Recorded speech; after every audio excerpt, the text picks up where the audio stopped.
Friends and dear student, आज हम 8वें lesson NCERT book का 12वीं क्लास के 8वें लेसन में आगे का अध्ययन करेंगे। इससे पहले की क्लास के अंदर आपको बता दें कि हमने इससे पहले की क्लास में मलेरिया रोग का परजीवी प्लाज्मोडियम वाइवेक्स का जीवन चक्र का अध्ययन किया था। प्लाज्मोडियम वाइवेक्स के जीवन चक्र के अध्ययन में दो परपोषकों की आवश्यकता होती है प्लाज्मोडियम को अपना जीवन चक्र पूरा करने के लिए। मलेरिया रोग वाहक मादा एनोफिलीज मच्छर होता है और रोगजनक प्लाज्मोडियम की विभिन्न जातियां होती हैं। प्लाज्मोडियम की विभिन्न जातियां मलेरिया अलग अलग प्रकार का मलेरिया रोग फैलाती है। प्लाज्मोडियम की जो जातियां हैं वो Plasmodium vivax, Plasmodium falciparum, Plasmodium malariae और प्लाज्मोडियम ओवेल है। इनमें से प्लाज्मोडियम फैल्सिपेरम से होने वाला मलेरिया सबसे घातक मलेरिया होता है, जिसे मैलिग्नेंट फीवर कहते हैं।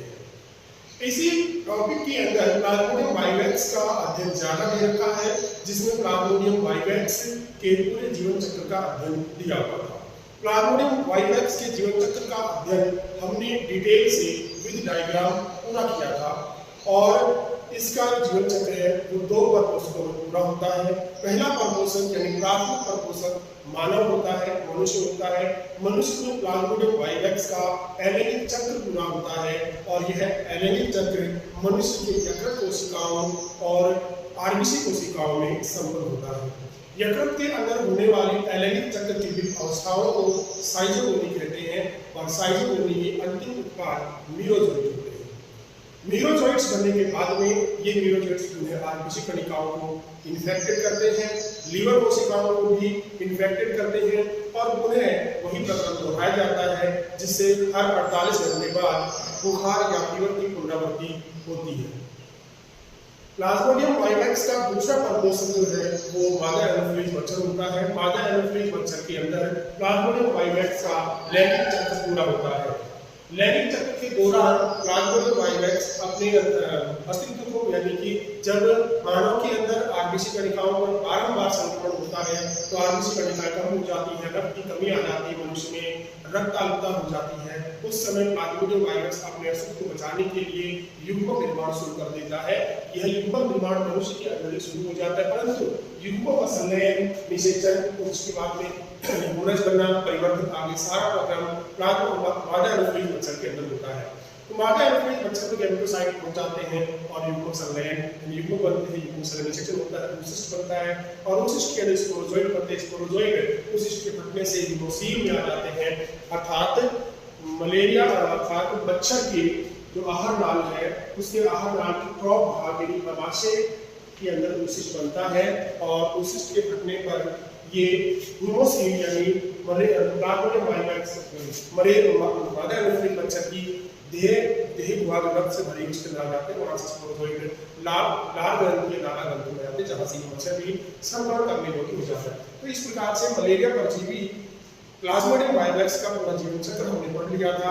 जीवन चक्र का अध्ययन आपको नोट्स सेंड किए गए थे, नोट्स दिए गए थे, उसको दो तरीके से था, एक शॉर्ट रूप में था, एक विस्तृत रूप में था। आपको जो अच्छा लगे आप उसको याद कीजिए, पढ़िए। इसके बाद में अपना जो टॉपिक रह गया था वो था मलेरिया के लक्षण और अवस्था। आज हम आगे का टॉपिक शुरू करेंगे, शुरू करेंगे, लेकिन उससे पहले मलेरिया के अंदर जो टॉपिक रह गए थे, एक तो मलेरिया के लक्षण और अवस्थाएं कौन कौन सी होंगे और मलेरिया रोग का उपचार और नियंत्रण किस प्रकार से करेंगे, ये कुछ रहेगा। थोड़ा सा इसके बारे में करके अपन अपने टॉपिक को आगे बढ़ाते हैं। तो मलेरिया के लक्षण क्या क्या है, जब मलेरिया किसी के हो जाता है तो उसके क्या क्या लक्षण हैं और क्या अवस्थाएं हैं उसकी। तो सबसे पहली अवस्था होती है वो होती है कंपकपी अवस्था। मलेरिया रोग के लक्षण की अवस्था है, उसमें पहला लक्षण है कंपकपी अवस्था।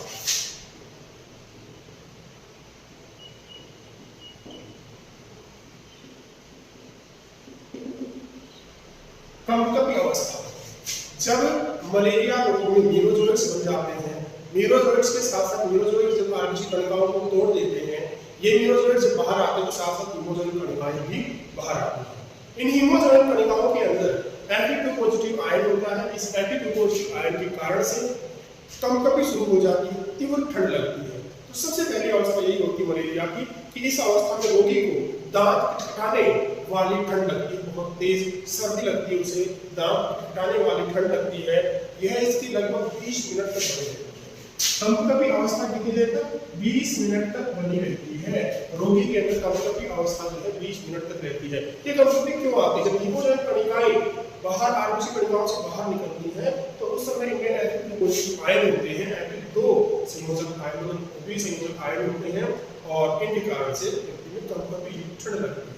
20 मिनट का एक समय होता है। सेकंड जो लक्षण है या सेकंड अवस्था है वो है ज्वर अवस्था, यानी कि इस अवस्था में बुखार आना शुरू हो जाता है, तो ठंड लगना बंद हो जाती है और इस अवस्था में रोगी को ठंड लगना बंद हो जाती है और शरीर का तापमान बढ़ने लगता है। शरीर का तापमान बढ़ने लगता है। यह तापमान कितना हो जाता है? यह तापमान लगभग 41 डिग्री सेंटीग्रेड, 41 डिग्री सेंटीग्रेड या 106 डिग्री फ़ारेनहाइट, 106 डिग्री फ़ारेनहाइट तक पहुंच जाता है। केवल ज्वर आता है, केवल बुखार होता है, 41 डिग्री सेंटीग्रेड 106 डिग्री फ़ारेनहाइट तक पहुंच जाता है। शरीर और सिर में दर्द भी होता है। यह अवस्था कितनी देर तक रहती है? यह अवस्था 2 से 4 घंटे तक बनी रहती है। 2 से 4 घंटे तक व्यक्ति को मलेरिया का बुखार आता है। यह क्यों ज्वर होता है?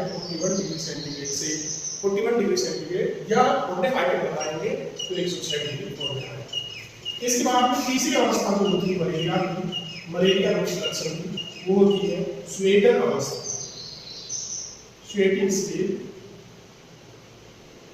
स्वेटन अवस्था। ये क्या है? इस अवस्था के अंदर कंपकपी भी नहीं होती, बुखार भी नहीं होता और अब बुखार कम होना शुरू हो जाता है, व्यक्ति को बहुत ज्यादा पसीना आता है। तो इस अवस्था में रोगी को अत्यधिक पसीना आता है और ज्वर कम होकर सामान्य हो जाता है, बुखार कम होकर सामान्य हो जाता है, रोगी सामान्य महसूस करने लगता है। इसमें एक दिन में दूसरी बार बुखार नहीं आता। एक बार बुखार आ जाता है, उसके बाद दूसरी बार नहीं आएगा। उसके बाद बुखार की पुनरावृत्ति 48 घंटे या अलग अलग प्रकार की प्लाज्मोडियम की जांचों में अलग अलग समय है। प्लाज्मोडियम वायरस के अंदर 48 घंटे बाद बुखार आएगा, क्योंकि उस 48 घंटे के अंदर उन्हें मीरोजोइट बनेंगे, हीमोजन कणिकाएं बनेंगी, आरबीसी कणिकाएं टूटेंगी, मीरोजोइट्स बाहर आ जाएंगे आरबीसी कणिकाओं से प्लाज्मा में और हीमोजन कणिका, तो फिर वो अवस्थाएं दोहराई जाएंगी। यही अवस्थाएं तो लगभग 48 घंटे बाद बुखार आता है, उसी दिन दोबारा बुखार नहीं आता। ये था मलेरिया के लक्षण और अवस्था। मलेरिया रोग का उपचार प्रकार से करते हैं। क्या क्या औषधियां हैं मलेरिया रोग के लिए? तो मलेरिया रोग के उपचार के लिए सबसे प्राचीन औषधि, मलेरिया रोग के उपचार के लिए सबसे प्राचीन जो दवा है वो है कुनैन। कुनैन जो गोलियां है, छोटी छोटी मतलब बाजरे के दाने जितनी मात्रा में कुनैन अगर प्रतिदिन लिया जाए तो मलेरिया रोग से बचा जा सकता है। मलेरिया रोग के उपचार के लिए सबसे पुरानी औषधि कुनैन है। यह कुनैन एक कारक है, सिंकोना ऑफिसिनेलिस।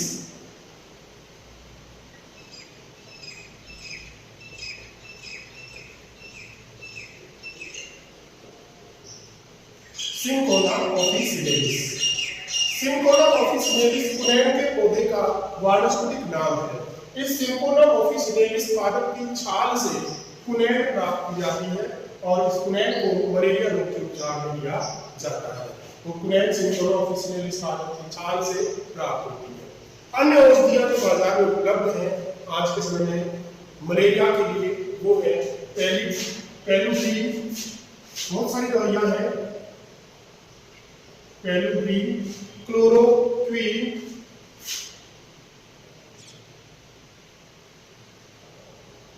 रिसोचीन, पेलुड्रीन, क्लोरोक्विन, रिसोचीन, मेटापेल्फिन,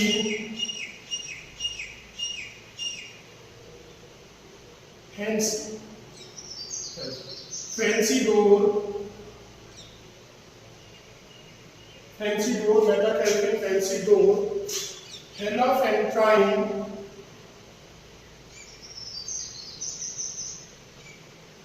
इस हेलाफेंट्राइन को डेराप्रीन भी बोलते हैं। हेलाफेंट्राइन या डेराप्रीन, ये सभी औषधियां जो है ये मलेरिया रोग के उपचार के लिए बाजार में उपलब्ध औषधियां हैं। सबसे प्राचीन औषधि फिनाइल है और आज भी ये बहुत प्रभावी होती है। इसके अलावा पेनिसिलिन, क्लोरोक्विन, डिसोसिन, मेटाकैल्फिन, फेंसिडोल, हेलाफेंट्राइन, डेराप्रिन, ये औषधियां आज के समय में प्रभावी नहीं है। डेराप्रिन सर्वाधिक अच्छी और प्रभावी औषधि है क्योंकि यह गैमेटोसाइट नाशक औषधि है। डेराप्रिन काफी प्रभावी औषधि है क्योंकि यह मलेरिया के जो मलेरिया परजीवी है प्लाज्मोडियम के गैमेटोसाइट बनते हैं, माइक्रो गैमेटोसाइट और मैक्रो गैमेटोसाइट, उनको नष्ट कर देती है। जब ये माइक्रो गैमेटोसाइट या गैमेटोसाइट नष्ट हो जाएंगे तो नए प्लाज्मोडियम या नए स्पोरोजोइट नहीं बनेंगे। तो सर्वाधिक प्रभावी औषधि है। इसके अलावा नई बाजार में उपलब्ध प्रभावी औषधियां सल्फेडॉक्सीपाइरिमीथेमाइन है। सल्फेडॉक्सीपाइरिमीथेमाइन नई और प्रभावी औषधियां है। ये था मलेरिया रोग के उपचार के लिए दवाइयां और उनके लक्षण। ये लक्षण हो गए 3 है, कंपनी अवस्था, ज्वर अवस्था और स्वेदन अवस्था। इसके बाद में है मलेरिया रोग का नियंत्रण। कंट्रोल कैसे करें मलेरिया रोग का, नियंत्रण कैसे करें, मलेरिया हो ही नहीं, इससे हम क्या उपाय करें। तो आपको अच्छे पता भी है कि मलेरिया मच्छरों से फैलता है। तो सबसे पहला काम हम यही करें कि विभिन्न जगहों पर जहाँ पर मच्छरों के एकत्र होने की संभावना होती है, नालियों के अंदर, कूलर के पानी में, ठंडी जगहों पर या जहाँ पानी रुका हुआ है, जहाँ गंदगी है, उन स्थानों पर मलेरिया को फैलने से रोका जाए, मच्छरों को फैलने से रोका जाए। तो उन स्थानों की साफ सफाई रखें या पानी के अंदर कुछ विशेष दवाएं, विशेष तेल वगैरह डालें जिससे वो मच्छर ना बनवे, उनके लार्वा ना बने। सबसे पहले है घरों के आसपास नालियों की समय समय पर सफाई करना या करवाना। घरों के आसपास जो नालियां हैं, गंदा पानी में जाता रहता है, गीली भी रहती है, तो ऐसे में मच्छर ज्यादा फैलते हैं। तो ऐसे के अंदर घरों के आसपास की नालियों की सफाई करना या करवाना। नालियों में तेल छिड़काव करना। नालियों के अंदर तेल छिड़कना, इससे क्या होता है कि तेल जो है वो हल्का होता है और जल की सतह के ऊपर जमा हो जाता है, जिससे मच्छर की जो लार्वा है उनको ऑक्सीजन नहीं मिल पाती है, तेल में से ऑक्सीजन पार होकर भी जल में नहीं जा पाती है और ऐसे में जल के अंदर श्वसन के अभाव में मच्छर के लार्वा नष्ट हो जाते हैं। तो तेल जल के अंदर तेल के छिड़काव से भी मलेरिया की रोकथाम की जा सकती है। तालाबों, अगला है तालाबों, कूलरों व घरों में मच्छरों को उत्पन्न होने से रोकना चाहिए। तालाबों के अंदर, कूलर के पानी में, घरों के अंदर मच्छरों को उत्पन्न होने से रोकना चाहिए, कोई उपाय करने चाहिए। मच्छर के लार्वा का भक्षण करने वाली मछलियां, कुछ मछलियां ऐसी होती हैं जो मच्छर की लार्वा को खाती हैं, तो मच्छर की लार्वा का भक्षण करने वाली मछलियों का उपयोग करना चाहिए। ये मछलियां कौन कौन सी हैं, जैसे मिनोज, ट्राउट, गैंबुजिया, क्लैरियस,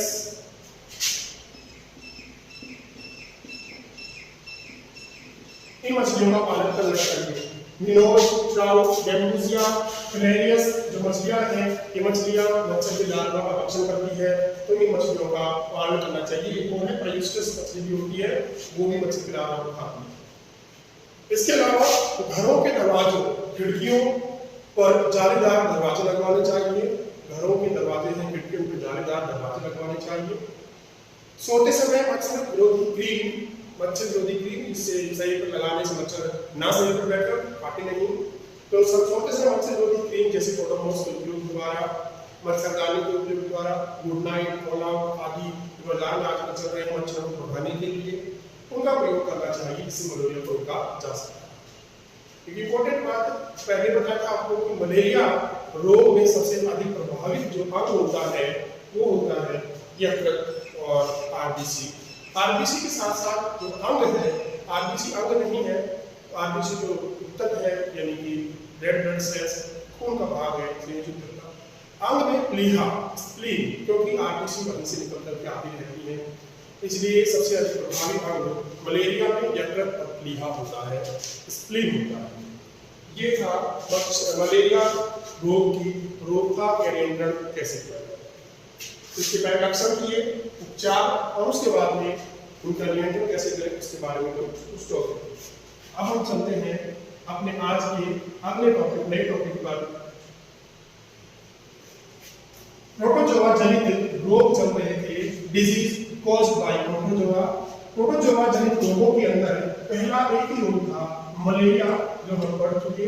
बोर्ड पे आपको सामने दूसरा रोग लिखा हुआ दिखाई दे रहा है, सेकंड रोग अमीबाइसिस, या हिंदी में इसको अमीबिये पेचिस भी कहते हैं।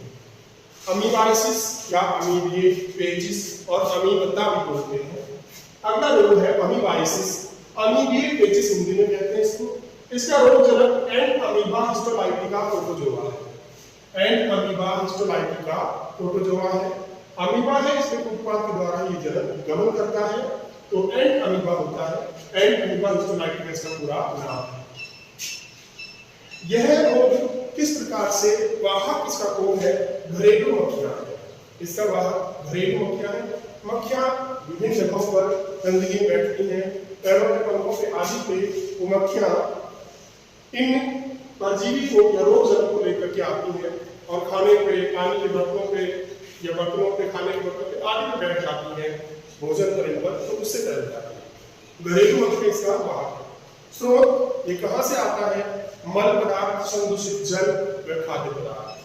स्रोत इसका क्या है? संदूषित जल, गंदा पानी है, गंदा भोजन है, संदूषित खाद्य पदार्थ है, मल पदार्थ है। यहाँ से यह रोग फैलता है। मक्खियां इसको वहां से लेकर जाती हैं। इस रोग में प्रभावित अंग कौन कौन सा है? कौन कौन से अंग इस रोग से प्रभावित होते हैं? तो वो होते हैं आंत्र, सबसे अधिक प्रभावी आंत्र होती है, अर्थात मुख्य रूप से पाचन तंत्र इस रोग से प्रभावित होता है। पाचन तंत्र के अंदर यह है अमीबाइसिस एंड हिस्टोलाइटिका संक्रमण करता है आंत्र के अंदर, जिससे पेचिस, दस्त जैसे लक्षण उत्पन्न होते हैं। लक्षण क्या क्या है इस रोग के? पेट दर्द के साथ, पेट दर्द होना, दस्त के साथ रक्त का आना, तीव्र मामलों के अंदर रक्त आता है दस्त के साथ, हल्का पेचिस, रोगी के मल के साथ श्लेष्मा आना, आंत के अंदर जो श्लेष्मा होती है वो भी मल के साथ साथ आना शुरू हो जाता है। अगर पेट ज्यादा हो जाते हैं, दस्त ज्यादा होते हैं, तो इससे शरीर का निर्जलीकरण भी हो जाता है, डिहाइड्रेशन हो जाता है, पानी की कमी आ जाती है, जिससे रोगी की मृत्यु तक भी हो सकती है। पेट दर्द इसमें ज्यादा होता है क्योंकि एंटीबायोटिक आंत को ज्यादा संक्रमित करता है। बचाव इसमें क्या है? दूषित भोजन जल का सेवन ना करें, क्योंकि ज्यादातर दूषित भोजन और जल से ही फैलता है। संदूषित जल, संदूषित भोजन, तो ऐसे जल और ऐसे भोजन का सेवन ना करें। जल को हमेशा उबाल कर छान कर पिए, साफ सफाई का ध्यान रखें। इसकी पहचान, इस रोग की पहचान 1857 में 1857 में लेस नामक वैज्ञानिक ने की। इस रोग की पहचान 1857 में लेस नामक वैज्ञानिक ने की थी, अमीबाइसिस रोग की पहचान। ये था प्रोटोजोआ रोग। आपके सिलेबस के अनुसार दो ही रोग, मलेरिया और अमीबाइसिस। चौथा जो टॉपिक है, चौथा जो भाग है वो है हेलमिंथेस जनित रोग। 4 पार्ट।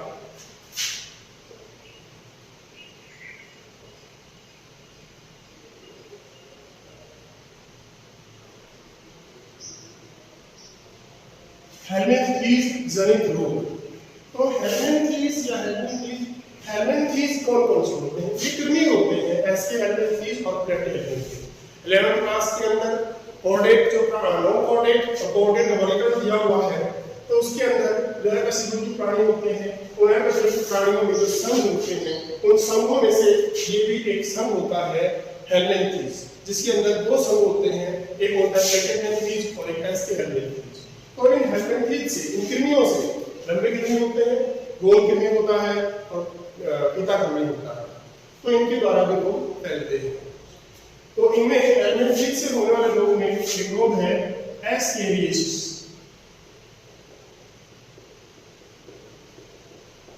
एस्केरियासिस या एस्केरियासिस,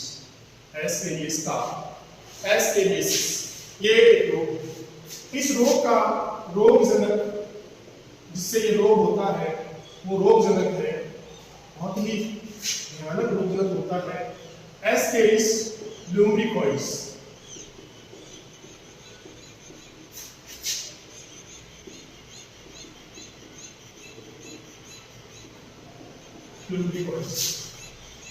हमें इसे अंडरलाइन करेंगे तो ये वैज्ञानिक नाम है एस्केरिस ल्यूमिकोइड्स। इसको गोल कृमि भी कहा जाता है, गोल कृमि। तो एस्केरियोसिस रोग हेल्मेंथीज जनित रोग है, डिजीज कॉज्ड बाय हेल्मेंथीज पढ़ रहे हैं। इसके अंदर एस्केरियोसिस पहला डिजीज है। एस्केरियोसिस रोग जनक एस्केरिस ल्यूमिकोइड्स से होता है जो कि गोल कृमि होता है। यह एक जैविक प्राणी होता है, नर मादा अलग अलग मिलते हैं। संचरण किस प्रकार से होता है, यह कैसे मानव के अंदर यह एस्केरिस ल्यूमिकोइड्स जाता है, तो दूषित भोजन व जल में उपस्थित इसके निषेचित अंडे, गंदे पानी में गंदे भोजन के अंदर निषेचित अंडे हैं, वो पानी के अंदर रहते हैं, भोजन के ऊपर रहते हैं। ऐसे भोजन या पानी को अगर निगल लिया जाए या भोजन को या खा लिया जाए, शरीर में प्रवेश करा दिया जाए, तो इस कारण से वो निषेचित अंडे मानव शरीर में पहुंच जाते हैं। प्रभावित अंग इसमें कौन सा होता है, इसे मुख्य रूप से छोटी आंत होती है। छोटी आंत के अंदर जाकर के ये एस्केरिस निषेचित अंडे से एस्केरिस बनते हैं, गोल कृमि बनते हैं, कीड़े बनते हैं, और ये कीड़े उनके द्वारा कीटों के द्वारा छोटी आंत जो भित्ति है, दीवार है, उसके अंदर चिपक जाते हैं और वहां से खून चूसते रहते हैं, भोजन चूसते रहते हैं। आंत के अंदर भोजन का पाचन होने के बाद में जो पचित भोजन होता है, उस भोजन को ये एस्केरिस खाता रहता है, वृद्धि करता रहता है। तो छोटी आंत सबसे अधिक प्रभावित होती है। इसमें क्या लक्षण प्रकट होंगे, पेट दर्द होना, उल्टियां होना, सिर दर्द, चिड़चिड़ापन आना। पेट के अंदर कीड़े जो हैं वो एक प्रकार के कीड़े ही होंगे, वो हिलते डुलते रहते व्यक्ति में, इस कारण से चिड़चिड़ापन आता है, वो नाखुश रहेगा, बेचैन सा रहेगा और गुस्सा चिड़चिड़ापन ऐसा रहेगा। अपच हो जाती है, भोजन ठीक से नहीं पचता है, आंतरिक रक्तस्राव होता है, क्योंकि वो एस्केरिस जो है वो आंत को अंदर से काटता रहता है, जिससे आंतरिक रक्तस्राव होता है। आंत में जलन होती है, अल्सर हो जाता है, अर्थात घाव हो जाते हैं। इन घावों पर मसाले, मिर्च मसाले या फिर नमक आदि जो है वो स्पर्श करते हैं, तो ये घाव और भी अधिक बढ़ जाते हैं। पेशीय पीड़ा होती है, मांसपेशियों के अंदर दर्द होता है, बुखार आता है, एरंटता अर्थात खून की कमी आ जाती है, खून की कमी आती है। तो लक्षण इसके कई हैं, पेट दर्द होना, उल्टियां होना, सिर दर्द, चिड़चिड़ापन, अपच, आंतरिक रक्तस्राव, अंदर की ओर आंत में रक्तस्राव होना, आंत में जलन या अल्सर, पेशीय पीड़ा, बुखार आना, एरंटता यानी खून की कमी होना। बचाव क्या है, जिससे ये रोग फैल रहा है उससे बचा जाए, संदूषित जल, संदूषित भोजन का सेवन न करें, जल को उबालकर या छानकर पीना चाहिए, दूषित भोजन का सेवन भी नहीं करना चाहिए। ये था हेल्मेंथीज से होने वाला रोग एस्केरियोसिस। हेल्मेंथीज से दूसरा होने वाला रोग है फाइलेरियोसिस।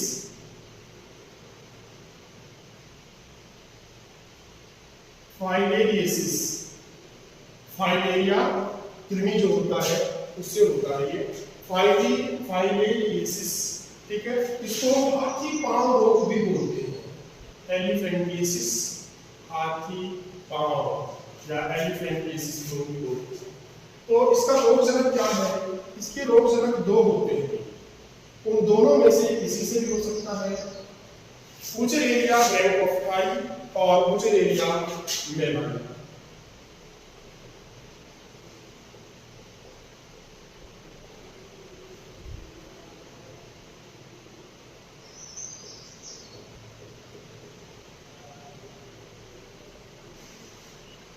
दूसरा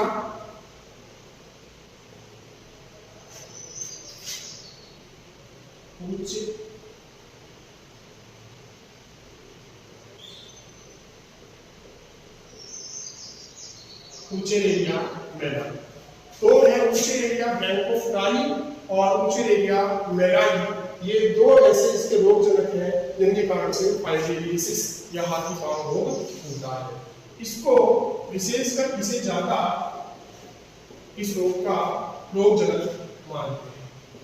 इसको फाइलेरिया कृमि भी कहते हैं, फाइलेरिया कृमि। संचरण इसका भी इस प्रकार से होता है संचरण।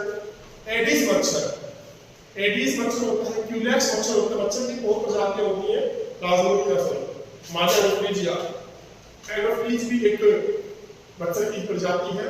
तो इसका जो संचरण है वो एडिस मच्छर, क्यूलेक्स मच्छर के काटने से होता है, एडिस और क्यूलेक्स मच्छर के काटने से। प्रभावित अंग क्या होगा इसमें, लसिका वाहिनियां, शरीर के अंदर रक्त वाहिनियों की तरह लसिका वाहिनियां होती हैं और लसिका वाहिनियों की विभिन्न जगहों पर जोड़ भी होते हैं, जहाँ बहुत सारी लसिका वाहिनियां आकर मिलती हैं, वो लसिका ग्रंथियां या लसिका गांठें कहलाती हैं। उन लसिका वाहिनियों में, लसिका गांठों में सूजन आ जाती है, तो प्रभावित अंग जो है लसिका वाहिनी, लसिका ग्रंथियां होती हैं। लक्षण क्या क्या होते हैं? बुखार, शरीर का जगह जगह पर फूल जाना, हाथ और पांव और पैरों का फूल जाना, शरीर का जगह जगह पर फूलना, हाथ पैरों का फूलना, जननिक अंगों में विलुप्तता आना, जो जेनेटियल ऑर्गन है, जननिक अंग है, उनमें विलुप्तता आ जाती है, ज्यादा बढ़ जाते हैं, आदि छोटे रह जाते हैं, यानी कि वर्षण, तो उनके अंदर जननिक विलुप्तता आना इस रोग का लक्षण है। यह रोग हस्तीपाद यानी हाथी के पैर, हाथी पांव या शरीर पर एलिफेंशियोसिस अथवा फाइलेरिया या फाइलेरियोसिस भी कहलाता है। बचाव, अपने आसपास बच्चों को नहीं पनपते। यह रोग एक धागे समान, फाइलेरिया कृमि जो है शरीर में जाने के बाद में बड़े हो जाते हैं। यह रोग एक धागे समान कृमि से होता है, जिसकी लंबाई 40 से 80 सेंटीमीटर होती है, 40 to 80 सेंटीमीटर इतना लंबा कृमि होता है, बहुत पतला होता है। इसके दोनों सिरे मुड़े होते हैं। टांगों की सूजन जो हाथी के टांगों की भांति प्रतीत होती है, टांगों की सूजन ऐसी हो जाती है कि पैर जो है हाथी के पैरों के समान मोटे मोटे हो जाते हैं। इसी कारण से इस रोग को हाथी पांव रोग भी कहते हैं। एस्केरियोसिस, दूसरा फाइलेरियोसिस, दो ही रोग हैं आपसे सिलेबस के अनुसार। इसके बाद में पांचवी कैटेगरी आती है रोग की, वो आती है कवक जनित रोग, डिजीज कॉज्ड बाय फंगस।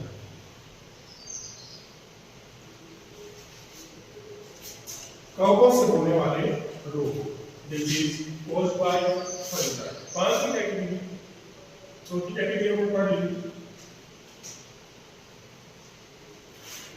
और अब है डिजीज कॉज्ड बाय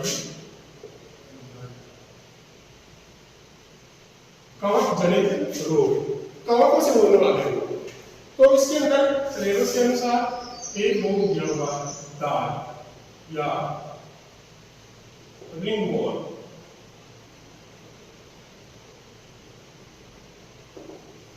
दाल या रिंगवॉर्म। इसके रोग कवक भी होती है। कौन कौन से कवक हैं जिनसे ये रोग होता है? माइक्रो स्पोरम, ट्राइकोफाइटोन,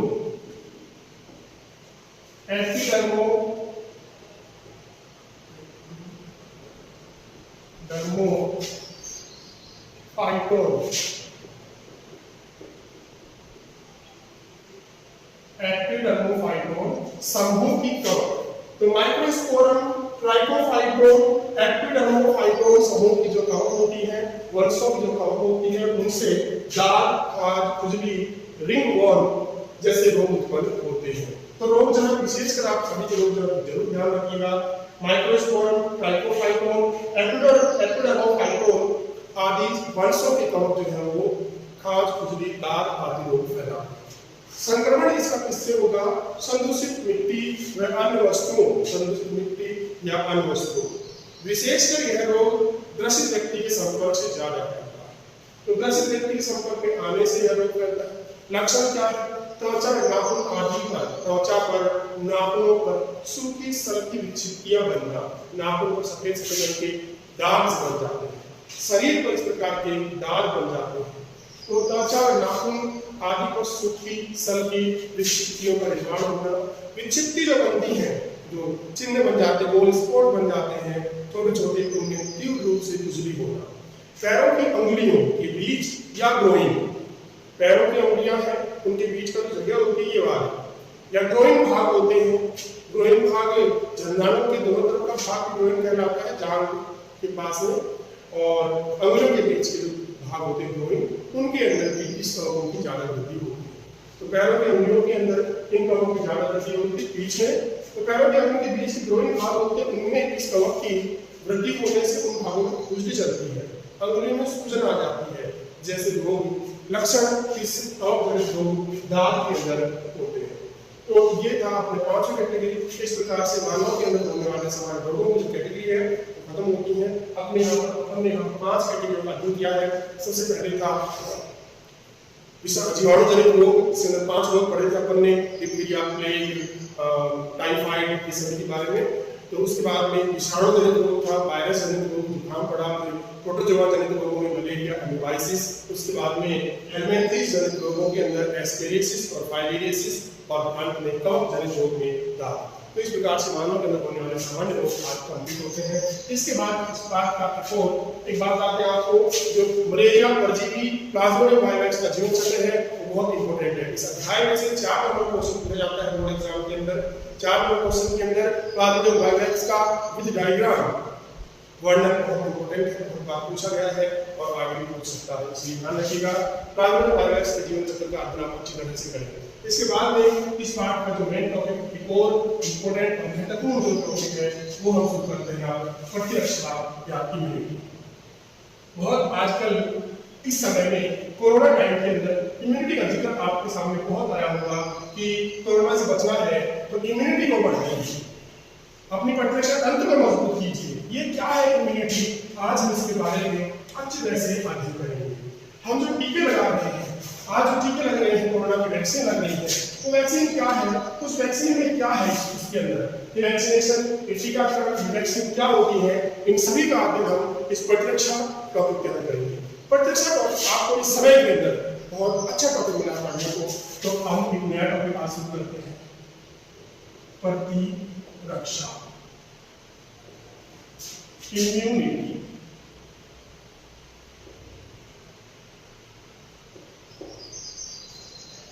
वैसे तो इस कोरोना के कारण से लोगों ने बहुत इम्यूनिटी के बारे में सुना है, तो बहुत लोग इसके बारे में थोड़ा बहुत आप भी जानकारी रखते होंगे कि क्या है ये इम्यूनिटी, ये प्रतिरक्षा क्या है। देखिए, हम दिन भर खुले वातावरण के अंदर रहते हैं, भोजन भी करते हैं, पानी भी पीते हैं, सांस भी लेते हैं, लोगों के संपर्क में भी आते हैं, और कभी कभी हम किसी खराब जगहों पर बैठ भी जाते हैं या लेट जाते हैं या रुक जाते हैं। ऐसे के अंदर हमारे शरीर के अंदर हवा के माध्यम से, भोजन के माध्यम से, जल के माध्यम से संपर्क होने से या हमारे शरीर कटे फटे अंगों के द्वारा शरीर के अंदर अनेक प्रकार के रोग कारक, रोगजनक प्रवेश कर जाते हैं। बहुत सारे रोग कारक, अनेक प्रकार के रोग कारक दिन भर हमारे शरीर में प्रवेश करते रहते हैं। धूल मिट्टी के कण, पराग कण, धुआं के कण, ये सभी कण हमारे शरीर के अंदर सांस के द्वारा जाते रहते हैं, परंतु हम फिर भी बीमार नहीं पड़ते हैं। जबकि प्रतिदिन हम इनके संपर्क में आते हैं, फिर भी हम बीमार नहीं पड़ रहे। तो क्यों नहीं पड़ रहे? क्योंकि हमारे शरीर में इन सभी से लड़ने के लिए एक सैनिक के रूप में, हमारे शरीर में एक सैनिक के रूप में प्रतिरक्षा तंत्र है, प्रतिरक्षा है। या तो ये जो पदार्थ होते हैं, बाह्य पदार्थ जो शरीर के अंदर प्रवेश करते हैं और रोग फैलाते हैं, उसकी हो सकती है जीवाणु, विषाणु, कीटाणु, धूल मिट्टी कण, पराग, धुआं, ये सभी इन सभी के द्वारा रोग फैलता है। या तो ये कम मात्रा में होते हैं, और अगर इनकी मात्रा कुछ ज्यादा भी होती है तो हमारे शरीर के अंदर जो प्रतिरक्षा तंत्र है, वो प्रतिरक्षा तंत्र इसे नष्ट कर देता है, इसे मार देता है, इसे प्रभावी नहीं होने देता। तो एक ऐसा तंत्र जो हमें इन रोगों से, इन रोग कारकों से लड़ने की क्षमता प्रदान कर रहा है, उसे प्रतिरक्षा कहते हैं। वो ताकत, वो प्रतिरक्षा है, वो पावर, वो क्षमता प्रतिरक्षा है। हमारा शरीर दिन भर लगातार रोगाणु के संपर्क में आता रहता है। इनमें से बहुत से रोगाणु हमारे शरीर में प्रवेश भी कर जाते हैं, परंतु हमारे शरीर में पाए जाने वाला विशिष्ट तंत्र इन रोगाणुओं को मृत कर हमें रोगों से बचाता है। इन रोगाणुओं को मृत कर देता है, मार देता है और रोगाणुओं से बचाता है। प्रतिरक्षा तंत्र, इम्यूनिटी सिस्टम क्या है? हमारे शरीर में पाया जाने वाला अति विशिष्ट तंत्र। अति विशिष्ट क्यों है? वास्तव में अति विशिष्ट है क्योंकि यह अपने शरीर की कोशिकाओं को तो पहचान लेता है कि हाँ भाई, ये तो उसी शरीर जिसमें हम प्रतिरक्षा तंत्र है, उसी तंत्र की कोशिका है। और बाहर से कोई भी कोशिका आ रही है उसको पहचान लेता है, कोई भी जीव, धूल मिट्टी का कण है, कुछ भी जा रहा है उसको पहचान लेता है। बहुत अति विशिष्ट तंत्र है और पहचान कर उसको ही नष्ट करता है, अपने शरीर कोशिकाओं को बचा लेता है। हम पढ़ेंगे अपने पढ़ाई का सिद्धांत।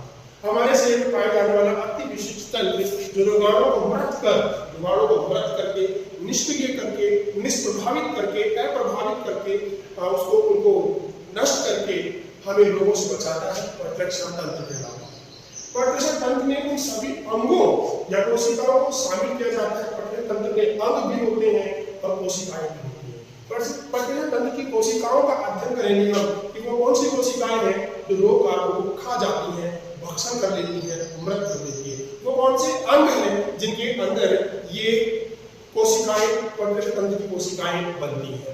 जैसे कि आंत के अंदर अपेंडिक्स है, श्वसन मार्ग के अंदर है श्लेष्मा। तो ये सभी क्या है, थाइमस ग्रंथि है, अस्थि मज्जा के अंदर बनती है, टी सेल्स, बी सेल्स, ये सभी कोशिकाएं हैं, ये अंग लिखा है, ये सभी अंग ऐसे हैं जो कि पर्टरी तंत्र के अंदर शामिल किए जाते हैं। तो पर्टरी तंत्र में उन सभी अंगों या कोशिकाओं को शामिल किया जाता है जो शरीर को सूक्ष्म जीवों और भारी पदार्थों को प्रतिरक्षा प्रदान करते हैं। इम्यूनिटी शब्द का अर्थ क्या है? इम्यूनिटी शब्द इम्यूनिस से बना है।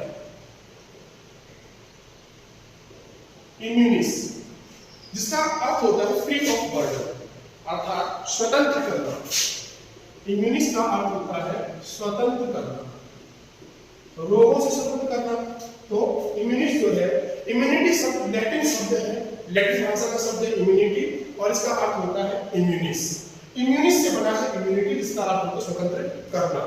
तो विज्ञान इम्यूनिटी का अध्ययन कहाँ किया जाता है? विज्ञान की वह शाखा जिसमें प्रतिरक्षा तंत्र का अध्ययन किया जाता है, उसे प्रतिरक्षा विज्ञान या इम्यूनोलॉजी कहते हैं।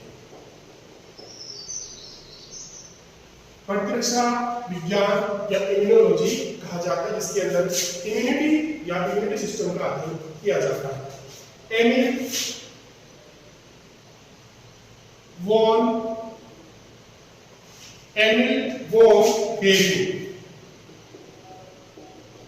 वैज्ञानिक है, एमिल वॉन बेरी, इनको फादर ऑफ इम्यूनिटी कहा जाता है। Father of immunity.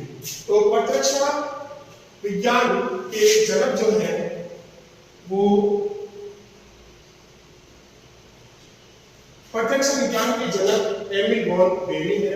ध्यान रखिएगा, एमिल वॉन बेरी प्रतिरक्षा विज्ञान के जनक, फादर ऑफ इम्यूनोलॉजी कहा जाता है। अब यह बात आती है प्रतिरक्षा के बारे में हमने सामान्य अध्ययन किया, इसके बाद में प्रतिरक्षा के प्रकार, इस इम्यूनिटी के प्रकार, टाइप्स ऑफ इम्यूनिटी।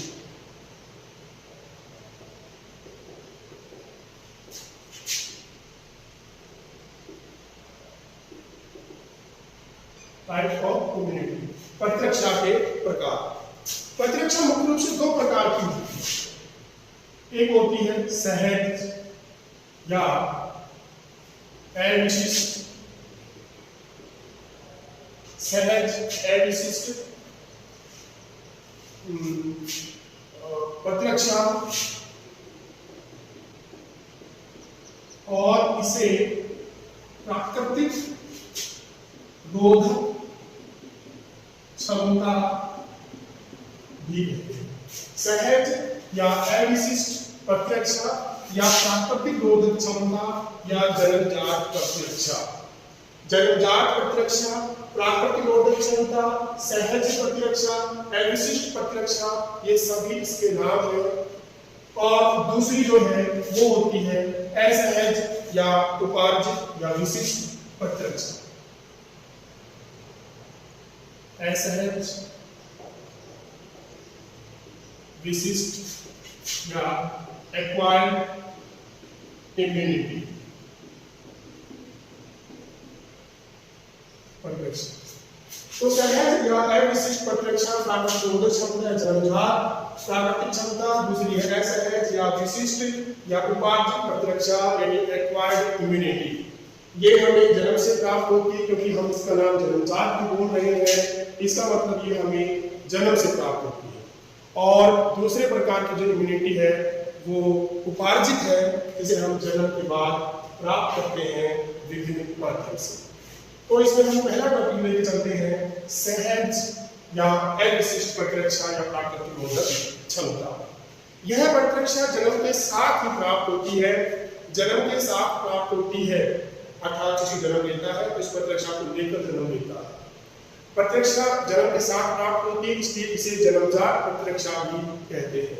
इस प्रतिरक्षा में हमारे शरीर में कुछ अंग अवरोधक का कार्य करते हैं। इस प्रतिरक्षा में हमारे शरीर में कुछ अंग बैरियर का काम करते हैं, अवरोधक का कार्य करते हैं, और बैरियर वो अवरोधक रोगाणुओं को प्रवेश करने से रोकते हैं। और यदि प्रवेश कर भी जाते हैं तो कुछ विशेष क्रियाएं उन्हें मृत कर देती हैं। या तो ये बैरियर से रोगाणु प्रवेश करते नहीं हैं अवरोधकों से, अगर वो प्रवेश कर भी जाते हैं तो ये अवरोधक या कुछ विशेष क्रियाएं उन्हें नष्ट कर देती है, मृत कर देती है। ये अवरोधक निम्न प्रकार के होते हैं, 4 प्रकार के अवरोधक होते हैं। ये सहज प्रतिरक्षा के अंदर विशिष्ट अविशिष्ट या प्राकृतिक या जन्मजात प्रतिरक्षा के अंदर कुछ बैरियर्स होते हैं जो रोगाणु को प्रवेश करने से रोकते हैं। वो बैरियर्स, वो अवरोधक कौन कौन से होते हैं? पहला होता है शारीरिक अवरोध, फिजिकल बैरियर, शारीरिक अवरोध। दूसरा होता है कार्यात्मक या क्रियात्मक अवरोध,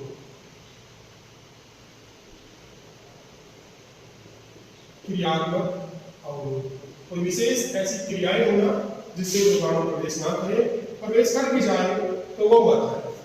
तीसरा होता है भक्षकाणु,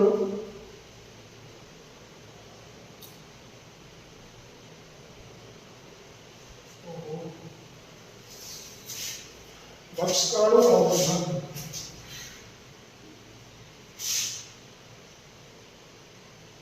भक्षाणु अवरोधक।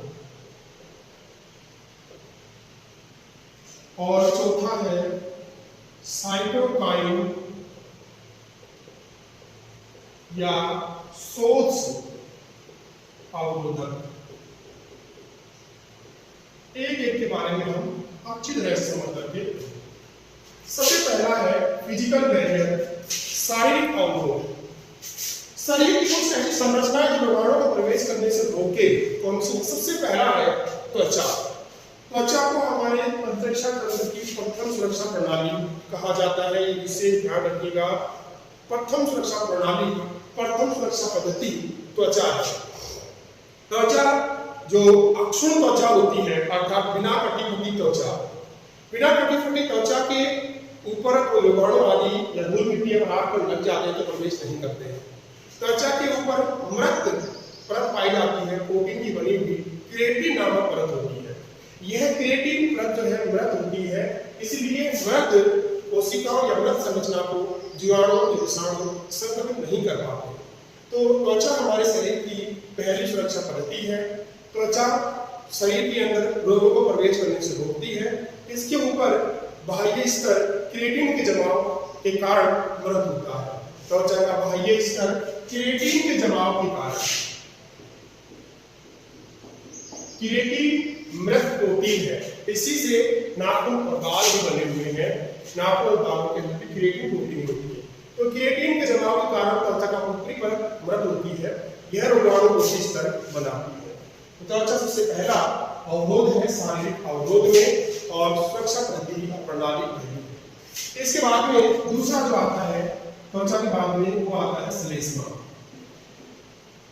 श्लेष्मा कई अंगों के अंदर श्लेष्मा होती है, जैसे श्वसन मार्ग के अंदर होती है, नाक के अंदर होती है, मुख मार्ग में होती है।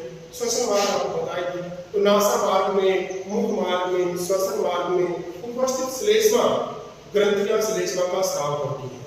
नाक के अंदर श्लेष्मा होती है, जुकाम के अंदर श्लेष्मा बहुत ज्यादा ही दिखती है, कंट्रोल भी नहीं होता है।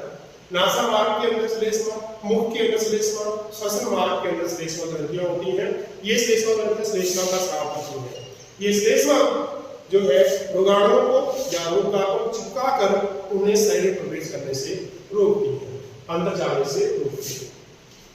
श्वसन मार्ग के द्वारा, श्वसन मार्ग में सांस लेते समय कोई रोगाणु आगे जाता है, श्लेष्मा में चिपक जाता है, और श्वसन मार्ग के अंदर की तरफ छोटे छोटे श्लेष्मांक होते हैं, अर्थात श्लेष्मा होती है जो विपरीत गति करती हैं और श्लेष्मा को ऊपर की तरफ ढकेल करके आहार नली में डाल देती है। आहार नली से पाचन तंत्र के द्वारा बाहर निकाल दिए जाते हैं।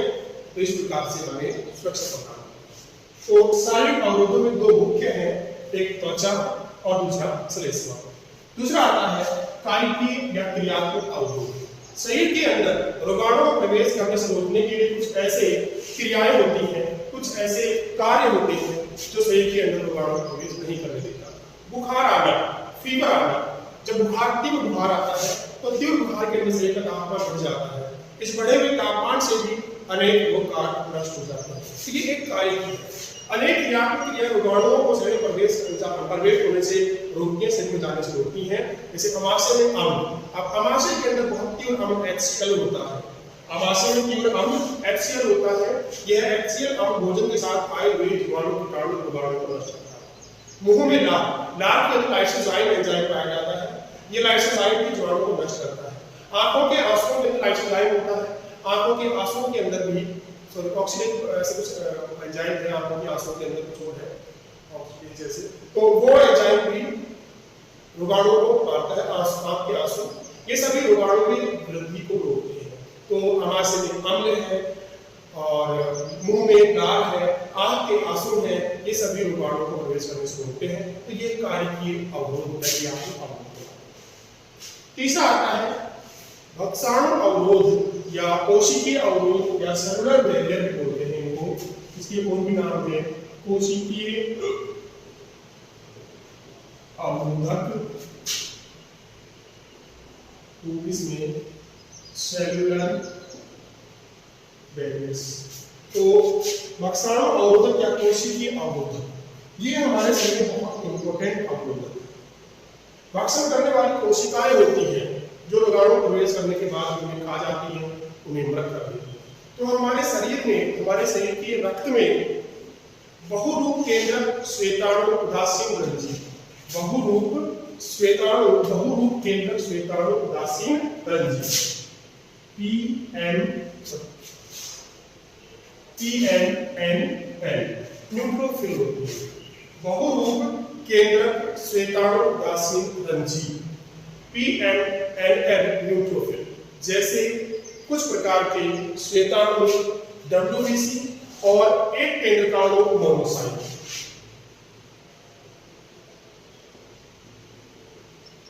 देखो बेटा इसको समझने के लिए देखिए, हमारे शरीर के अंदर प्रतिरक्षी तंत्र की कोशिकाएं जो होती हैं वो रक्त के अंदर पाई जाती है।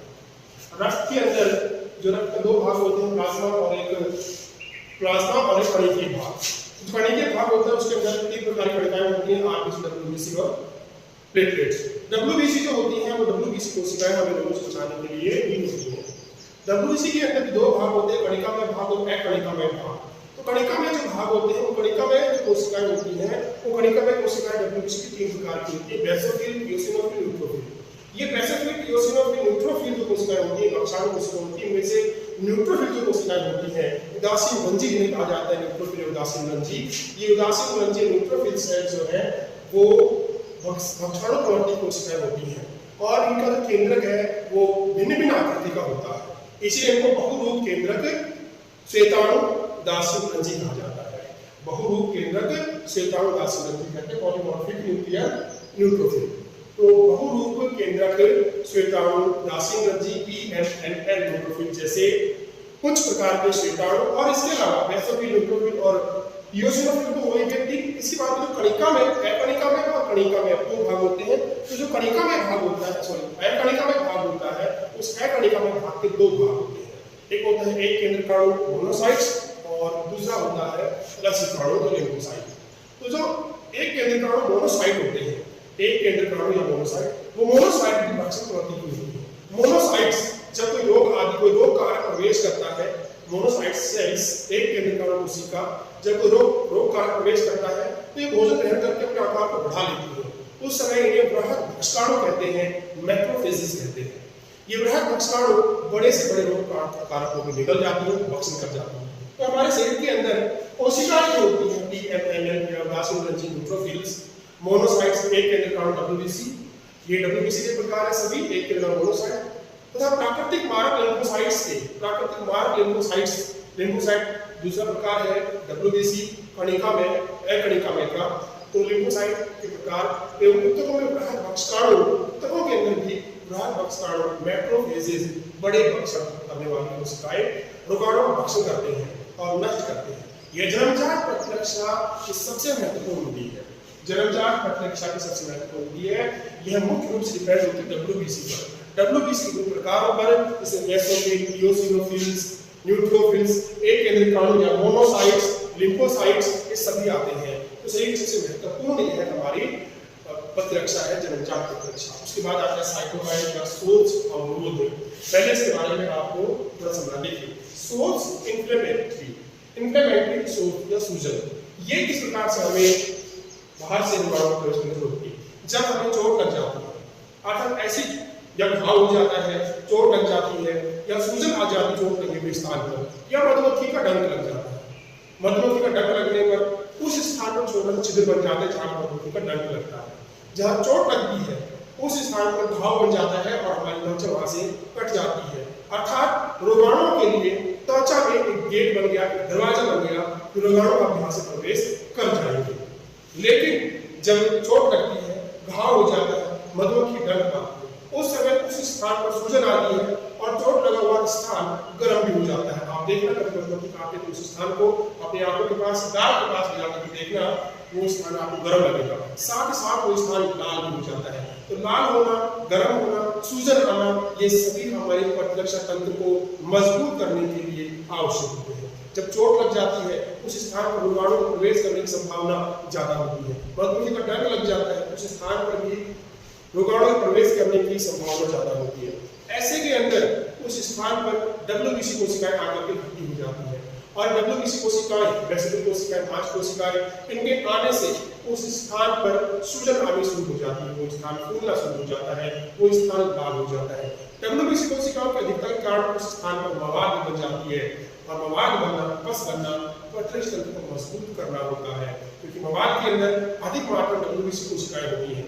WBC कोशिका आपने पहले पढ़ा कि भक्षणोत्पत्ति होती है, इसलिए चोट लगे स्थान पर उस स्थान पर सूजन आना, वो स्थान लाल हो जाना, उस स्थान पर अनेक WBC कोशिकाएं इकट्ठी होना, ये सभी जो प्रक्रियाएं हैं वो साइटोकाइन का सोर्स अवरोधक कहलाती है।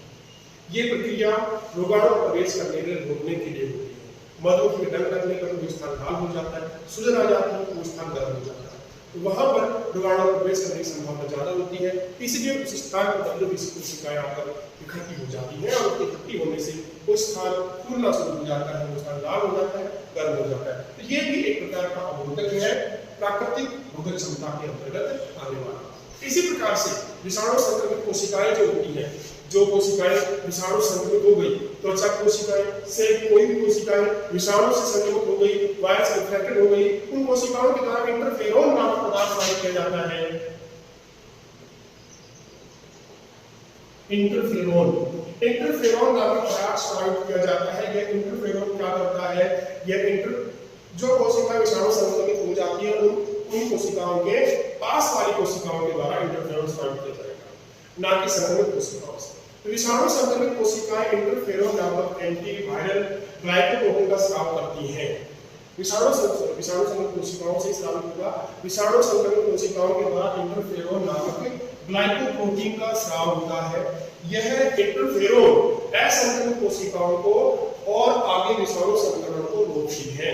यह इंटरफेरोन जो विषाणु संक्रमित कोशिकाएं हैं उनके आसपास की जो अन्य कोशिकाएं हैं उनमें संक्रमण को रोकने का कार्य करती है। इसी प्रकार से चोट लगने पर, मधुमक्खी का डंक लगने पर भी जो बहुत ज्यादा मात्रा में WBC इकट्ठी हो जाती है, वो इसीलिए होती है कि शरीर के अंदर अन्य स्थानों पर संक्रमण ना हो। इसी प्रकार से विषाणु संक्रमित कोशिकाओं के द्वारा एक पदार्थ स्राव किया जाता है इंटरफेरोन। यह एक ग्लाइकोप्रोटीन होता है जो कि असंक्रमित कोशिकाओं को और आगे विषाणु संक्रमण को रोकती है। ये था सहज अविशिष्ट प्रतिरक्षा या प्राकृतिक रोधक क्षमता के बैरियर या अवरोध। इसके बाद में है दूसरा असहज या विशिष्ट या उपार्जित इम्यूनिटी, एक्वायर्ड इम्यूनिटी या उपार्जित प्रतिरक्षा। उपार्जित जो हम बाहर से अर्जित करते हैं उसे उपार्जित कहते हैं। यह प्रतिरक्षा हमें जो हम सेकंड में पढ़ रहे हैं, ये वाला असहज विशिष्ट या उपार्जित, ये जन्मजात होती है, हमें जन्मजात प्राप्त नहीं होती है। तो यह प्रतिरक्षा जन्म के साथ प्राप्त नहीं होती है, इसे जन्म के बाद विभिन्न क्रियाओं द्वारा प्राप्त किया जाता है। जन्म के बाद विभिन्न क्रियाओं के द्वारा इसे प्राप्त किया जाता है, टीके के माध्यम से। माता का जो प्रसव के बाद माता के शरीर से, स्तनों से प्रथम दूध होता है, उसके द्वारा माता के अंदर जो गर्भ में शिशु पल रहा है उस शिशु को प्लेसेंटा के द्वारा भी इस प्रकार की प्रतिरक्षा प्राप्त होती है। तो यह प्रतिरक्षा, और इस प्रतिरक्षा को हम जन्म के बाद टीकों के द्वारा दवाइयों के द्वारा भी प्राप्त करते हैं। यह प्रतिरक्षा जन्म के साथ प्राप्त नहीं होती, इसे जन्म के बाद विभिन्न तरीकों, विभिन्न क्रियाओं से प्राप्त किया जाता है। इसलिए इसे उपार्जित प्रतिरक्षा, विशिष्ट प्रतिरक्षा, अनुकूलित असंक्राम्यता कहते हैं। यह प्रतिरक्षा, इस प्रतिरक्षा का विशेष गुण, यह प्रतिरक्षा केवल कशेरुकीय प्राणियों में ही होती है, अर्थात वे प्राणी जिनमें वर्टिब्रा कोलम या कशेरुकदंड पाया जाता है। कशेरुकदंड जो बीचों बीच होता है, किसी मछलियों के अंदर, मेंढक के अंदर, सरीसृप के अंदर, ये बीज मैमल्स में, तो जो कशेरुकी प्राणी होती है उन्हीं के अंदर ये पाई जाती है। यह प्रतिरक्षा रोगाणु के संपर्क में आने से, या तो कैसे प्रकट होगी, रोगाणु के संपर्क में आने से या टीकों के द्वारा प्राप्त की जाती है। टीके देकर के प्राप्त की जाती है। ध्यान रखिए, टीका भी वैक्सीन देकर के प्राप्त की जाती है। आज के समय में कोरोना का टीका लगाया जा रहा है, तो उसमें क्या हो रहा है, उसमें आपको कोविड से लड़ने की क्षमता प्रदान की जा रही है। तो टीका लगा करके आप उपार्जित प्रतिरक्षा ग्रहण करते हैं। हमारे शरीर की यह तृतीय सुरक्षा प्रणाली है। अगर आप ध्यान से इस वीडियो को देखते हो, ध्यान से सुनते हो मेरी बात को, तो आपके दिमाग में प्रश्न जरूर उठेगा कि अगर ये तृतीय सुरक्षा प्रणाली है तो द्वितीय और प्रथम क्या है। आपने अगर ध्यान सुना हो तो प्रथम मैंने बताया था, प्रथम सुरक्षा प्रणाली त्वचा होती है, सुरक्षा पद्धति प्रथम त्वचा होती है। दूसरी सुरक्षा प्रणाली जो हमें जन्मजात प्राप्त होती है, जन्म से प्राप्त होती है, वो दूसरी होती है। और तृतीय सुरक्षा प्रणाली जो हमें उपार्जित यानी दवाइयों के माध्यम से प्राप्त होती है। तो यह शरीर की तृतीय सुरक्षा प्रणाली होती है। इस प्रतिरक्षा तंत्र की सबसे बड़ी विशेषता है कि यह हमारे शरीर की कोशिका व बाहर से आने वाली कोशिकाओं को पहचान कर उन्हें मार देती है। उपार्जित प्रतिरक्षा की सबसे बड़ी विशेषता है कि यह हमारे शरीर की कोशिकाओं और बाहर से आने वाली कोशिकाओं को पहचान करके उन्हें मार देती है, उन्हें नष्ट कर देती है। अर्थात यह अपनी और पराये सिद्धांत पर कार्य करती है। अपनी कोशिकाओं को बचाते हुए बाहर से आने वाली कोशिकाओं को नष्ट कर देती है। उपार्जित प्रतिरक्षा की विशेषताएं क्या है? उपार्जित प्रतिरक्षा की विशेषताओं के अंदर सबसे पहली विशेषता है प्रतिजन विशिष्टता।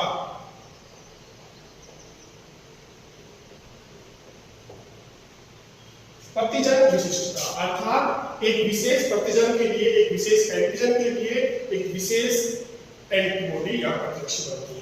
एक बात ध्यान देना, शरीर के अंदर बाहर से प्रवेश करने वाले कोई भी रोग कारक कीटाणु, धूल मिट्टी के कण, रोगाणु, जीवाणु, विषाणु कुछ भी शरीर प्रवेश करता है या अंग या ब्लड भी दिया जाता है ब्लड डोनेशन के समय, तो जब रक्तदान यहाँ शरीर चढ़ाया जा रहा है उस समय या अंग को शरीर में फिट किया जा रहा है, वो सभी क्या है, शरीर के लिए एंटीजन है, प्रतिजन है। एंटीजन है, प्रतिजन है, एंटीजन। और एंटीजन के विरुद्ध हमेशा क्या बनती है, एंटीजन को नष्ट करने के लिए शरीर में एंटीबॉडी बनती है। एंटीजन को मारने के लिए एंटीबॉडी का निर्माण होता है। इसे हिंदी में प्रतिजन कहते हैं, इसे प्रतिरक्षी कहते हैं। प्रतिजन बाहर से आने वाला कोई भी रोगाणु, कीटाणु कुछ भी हो सकता है और ये प्रोटीन होती है। एंटीबॉडी क्या होती है? प्रोटीन होती है, इनको इम्यूनोग्लोबुलिन प्रोटीन कहते हैं। तो यह शरीर में प्रवेश करने वाले प्रतिजन विशिष्टता की बात करें तो इस उपार्जित प्रतिरक्षा की विशेषताओं के अंदर यह शरीर में प्रवेश करने वाले रोग जंतुओं जैसे जीवाणु, विषाणु के बीच पाई जाने वाली विभिन्नता को पहचानती है। शरीर के अंदर प्रवेश करने वाले जो रोग कारक हैं उनको आसानी से पहचान लेगी, विभिन्नताओं के आधार पर, विविधता के आधार पर पहचान लेती है और पहचान करके इनको नष्ट करती है। प्रतिरक्षात्मक विशिष्टता दूसरा इसका गुण है प्रतिरक्षात्मक विशिष्टता।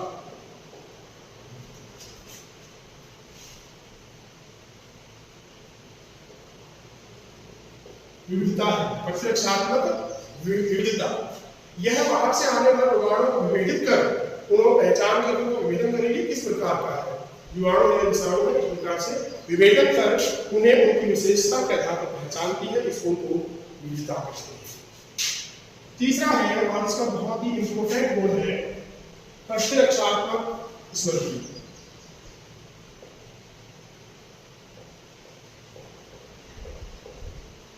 प्रतिरक्षात्मक स्मृति विशेषकर ध्यान देना इसके ऊपर। स्मृति गुण पे आधारित है ये प्रत्यक्ष। देखिए हमारे शरीर में जब भी कोई रोग कारक प्रवेश करता है, मैं आपको साधारण बात से बताऊं, आप सभी स्टूडेंट हैं तो आप क्लास में बैठे होते हैं, आपके बगल में कोई दूसरा स्टूडेंट बैठा होता है, आप कुछ कार्य कर रहे हैं पढ़ने का लिखने का, और बगल का स्टूडेंट आपको कुछ बात बोलता है, बार बार में आपसे कुछ परेशान कर रहा है, आपको मतलब आपको डिस्टर्ब कर रहा है पढ़ाई में या लिखने में, तो आप उसको क्या करोगे, एक बार आसानी से उसको मना कर दोगे कि भाई परेशान मत कर, मैं अपना काम कर रहा हूँ पढ़ने का लिखने का। वो दोबारा आपको फिर से इस प्रकार से मदद करता है, फिर परेशान करता है, आपको थोड़ा गुस्से के अंदर बोल देंगे चुप रह मत, परेशान कर। तीसरी बार वो आपको फिर परेशान करता है, इस बार आप उसको बहुत ज्यादा एक्टिव हो जाते हैं, उसको थप्पड़ लगा देते हैं या उसको पीट देते हैं या बहुत बुरी तरह उसको डांट देते हैं। तो ये क्या हुआ कि अगर वो व्यक्ति आपके बगल में बैठा हुआ स्टूडेंट के बगल में बैठा हुआ व्यक्ति बार बार आपको परेशान कर रहा है, तब आप ज्यादा प्रभावी हो रहे हैं। बस यही गुण होता है हमारे शरीर के अंदर प्रतिरक्षा का, और इसी को स्मृति किस प्रकार से कहते हैं। देखिए जब हमारे शरीर में कोई रोग कारक प्रवेश करता है, पहली बार प्रवेश करता है या पहली बार टीका दिया जाता है, टीके के अंदर भी वो रोग कारक ही होते हैं, लेकिन मृत या निष्क्रिय निष्प्रभावित होते हैं। टीके के अंदर रोग कारक होते हैं या रोग कारकों से बनने वाला कोई विष होता है, लेकिन वो विष संसाधित होता है, प्रिजर्वेटिव होता है, वो निष्क्रिय होता है, वो मृत होते हैं वो रोग कारक। तो उस समय शरीर के अंदर पहली बार कोई रोग कारक प्रवेश करता है तो शरीर उस रोग कारक को पहचान कर उस रोग कारक के विरुद्ध उस एंटीजन, उसको एंटीजन समझेगा और उस एंटीजन के विरुद्ध क्या बनाएगा, एंटीबॉडी प्रत्यक्षी बनाएगा, और उस प्रतिरक्षी के द्वारा, उस एंटीबॉडी के द्वारा उस एंटीजन को मार देगा। लेकिन अब क्या करेगा, शरीर की वो कोशिकाएं जो उस प्रतिरक्षी को पहचानती है, वो कोशिकाएं अब जीवन भर के लिए शरीर में बनी रहेंगी और उस कोशिका की जो बाहर से आने वाला जो रोग कारक है, एंटीजन है, उसको अपने रूप से पहचान उसको बरकरार रखेंगी, अर्थात उसको पहचान लेगी। भविष्य में भी वही रोग कारक दोबारा शरीर में प्रवेश करता है, अर्थात रोग कारक हमारे शरीर को दोबारा परेशान करता है। तो जो हमारे शरीर में पहले संक्रमण के दौरान जो मेमोरी सेल्स बनी थी, स्मृति कोशिकाएं बन जाती है। ध्यान रखिएगा, प्रतिरक्षी के साथ साथ स्मृति कोशिकाएं बनती है, मेमोरी सेल बनती है। ये मेमोरी सेल्स दूसरी बार जब संक्रमण होता है तो उस संक्रमण को उस पहचान लेती है, उस संक्रामक को, उस रोग कारक को पहचान लेती है और पहले वाले से भी तीव्र अनुक्रिया करती है। इसे द्वितीय प्रकार की अनुक्रिया कहते हैं। प्रथम बार जो मुठभेड़ होती है, जो अनुक्रिया होती है, वो धीमी होती है, वो कम होती है। अर्थात पहली बार जो रोग कारक प्रवेश करता है तो उसके आप उसको पहचान करके उसके प्रति प्रतिरक्षी बना करके, एंटीबॉडी बना करके उसे नष्ट कर देती है, और इस प्रक्रिया को प्रथम अनुक्रिया या फर्स्ट रेस्पॉन्स कहते हैं। लेकिन दोबारा अगर भविष्य में वही रोग कारक दोबारा प्रवेश करता है तो पहले रोग कारक के प्रवेश करने के दौरान बनी हुई मेमोरी सेल स्मृति कोशिकाएं उस रोग कारक को, एंटीजन को पहचान लेती हैं और पहले वाली अनुक्रिया से भी इस बार तीव्र अनुक्रिया होती है। इसे सेकेंडरी रेस्पॉन्स या द्वितीयक अनुक्रिया कहते हैं और ये तीव्र होती है, रोग कारक को पॉजिटिव जवाब देते हैं। इस हिसाब से ये जो जितनी बार रोग कारक प्रवेश करता है हमारा शरीर, उतना ही अधिक प्रतिरक्षी तंत्र मजबूत बना लेता है, उन कोशिकाओं को पहचानने के लिए मेमोरी सेल्स बन जाती है। कुल मिलाकर बात करें तो हमारे शरीर का जब पहली बार किसी रोग या रोग जनक से सामना होता है तो यह अनुक्रिया रेस्पॉन्स करता है, यह अनुक्रिया रेस्पॉन्स करता है, जिसे निम्न तीव्रता की प्राप्त अनुक्रिया कहते हैं, और बाह्य आक्रमणकारक को बाहर निकाल देती है या उन्हें मार देती है, और इस प्रथम मुठभेड़ मुकाबले की याददाश्त को बनाए रखती है। अगर दोबारा आक्रमणकारी शरीर में प्रवेश करता है तो स्मृति कोशिकाएं, मेमोरी सेल्स उसे तुरंत पहचान लेती है। ये पहले वाले संक्रमण के दौरान बन जाती है, पहचान लेती है और उसके प्रति पहले की तुलना में तेजी से आक्रमण कर उसे नष्ट कर देती है। यह उच्च तीव्रता की द्वितीयक अनुक्रिया या पूर्ववर्ती या एनालिस्टिक अनुक्रिया या सेकेंडरी रेस्पॉन्स कहलाता है। इसके बाद में इसका चौथा जो विशेषता है, गुण है, वो है दीर्घकालिकता। दीर्घकालिकता देखिए, हमें जो भी टीके लगाए जाते हैं बचपन के अंदर लगते हैं टीके, अधिकतर टीपीटी का टीका लगता है, टिटनेस का लगता है, पोलियो के टीके लगते हैं, पोलियो की खुराक पिलाई जाती है, खसरा, काली खांसी, बहुत सारे प्रकार के टीके, प्लेग, बहुत टीके होते हैं हेपेटाइटिस के, इनके टीके बचपन में लगते हैं। बचपन में लगे हुए वो टीके हमें जीवन भर सुरक्षा प्रदान करते हैं। तो वार्षिक प्रतिरक्षा का ये भी एक गुण है कि यह प्रतिरक्षा एक बार शरीर बनने के बाद लंबे समय तक कार्य करती है, लंबे समय तक बनी रहती है। किसी रोग विशेष के प्रतिरक्षी एक बार एंटीबॉडी, ध्यान रखना, एंटीजन के विरुद्ध हमेशा एंटीबॉडी बनती है, और किसी रोग विशेष के प्रतिरक्षी एक बार बनने के बाद लंबे समय तक बने रहते हैं, और उस रोग से प्रतिरक्षा प्रदान करते हैं, उस रोग से सुरक्षा प्रदान लंबे समय तक करते हैं। ये इसका चौथा गुण है दीर्घकालिक का। पांचवा जो गुण है इसका, वो जो हमने आपको स्टार्टिंग में बोला था कि यह अपने से कोशिकाओं को पहचान कर दूसरी कोशिकाओं को मार देता है, तो उसे स्वयं या अपना, स्वयं या अपना, व पराया या अन्य कोशिकाओं के मध्य भेद।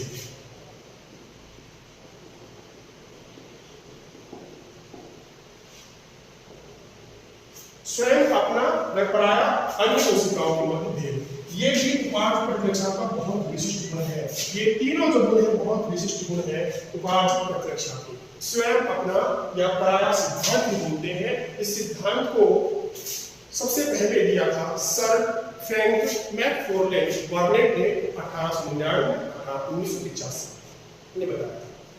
तो इस सिद्धांत में क्या कहता है, देखिए उपार्थ प्रतिरक्षा तंत्र की जो प्रतिरक्षी होती है उनके अंदर ये गुण होता है कि वो अपने शरीर कोशिकाओं को पहचान करके और अपने शरीर कोशिकाओं को बचाते हुए बाहर से आने वाली कोशिकाओं को भी नष्ट करती हैं, बाहर से आने वाले रोगाणु, कीटाणु, विषाणु या एंटीजन को भी नष्ट करती है और उनके बीच में भेद करके उनको पहचान करके नष्ट करती है।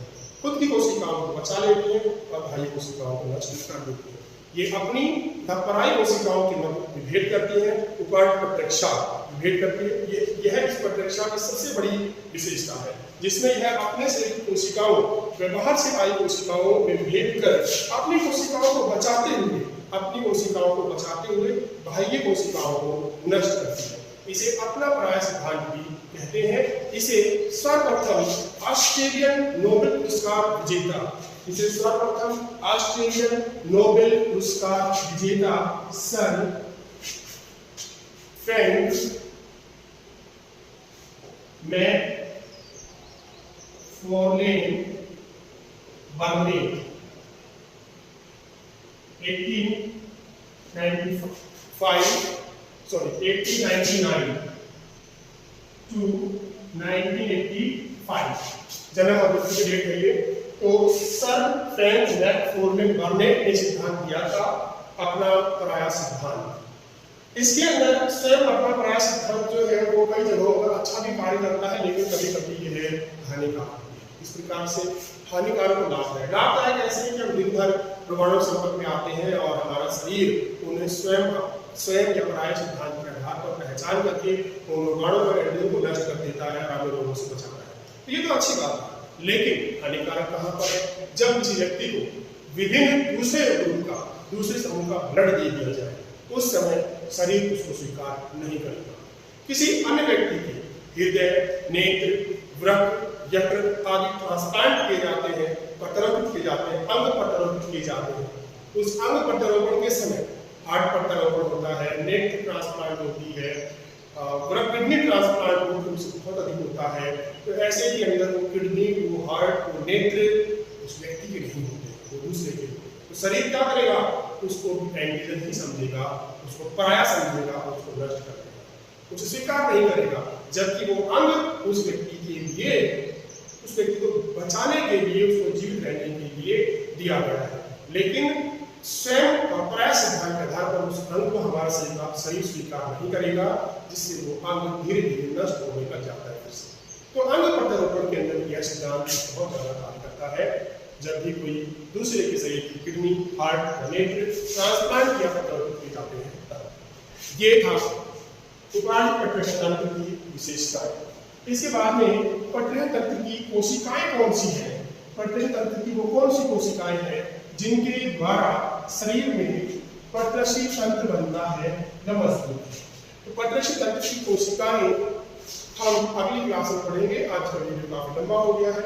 अगली क्लास के अंदर हम प्रतिरक्षी तंत्र या इम्यूनिटी सिस्टम की सेल्स कौन सी हैं, कोशिकाएं कौन सी, दो प्रकार की कोशिकाएं होती हैं मुख्य रूप से लसिकाणु लिम्फोसाइट और एंटीजन या प्रतिजन प्रदर्शक कोशिका। उसके बाद में हम प्रतिरक्षी अणु जो कि एक प्रोटीन होती है, इम्यूनोग्लोबुलिन प्रोटीन, उसकी संरचना का अध्ययन करेंगे।